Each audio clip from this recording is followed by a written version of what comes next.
Another panelist during today's Child Abuse Awareness Conference was a woman who survived being abducted by a friend of the family in the early 70s. Her story made national headlines and was even featured on several streaming platforms. Our Justin Reyes got a chance to speak to her one-on-one about how she's using her story to teach others about some of the signs to look out for.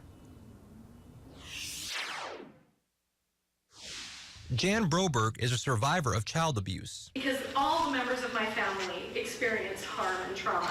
She is now sharing her story about how she was abused and brainwashed at 12 years old by her neighbor, Robert Berchtold.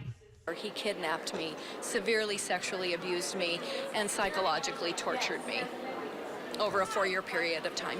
Broberg, whose story was featured in a Netflix documentary, Abducted in Plain Sight, spoke to a conference room filled with hundreds of law enforcement officials and child advocates to educate others on some of the key signs to watch out for.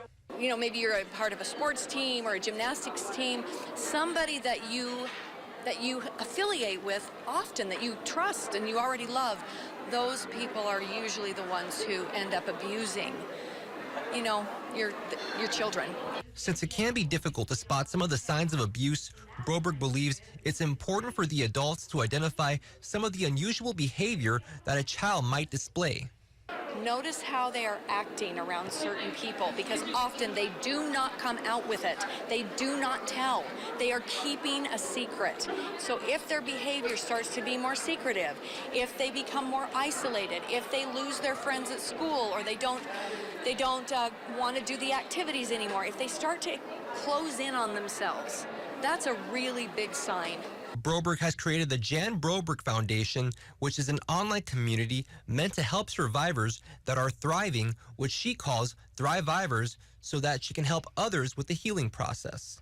If you also are interested in other survivor stories or telling your own story, you can get a hold of us at our podcast. So at the janbrobergshow.com, which is the podcast, come there. Tell us you want to share your own story. You're ready to do that, because we want to highlight other people's stories as well. And when it comes to assisting survivors locally, Broberg believes that the best way to help a child is purely by listening. Don't try to fix them, and certainly don't judge them, and don't blame them. Just listen, believe them, and slowly over time their story will come out and they'll be able to find their healing path. For KGNS News, Justin Reyes. Jan Broberg's story was also made into a Peacock miniseries called A Friend of the Family, which is now streaming. If you suspect of possible child abuse, you can call the number you see there on your screen.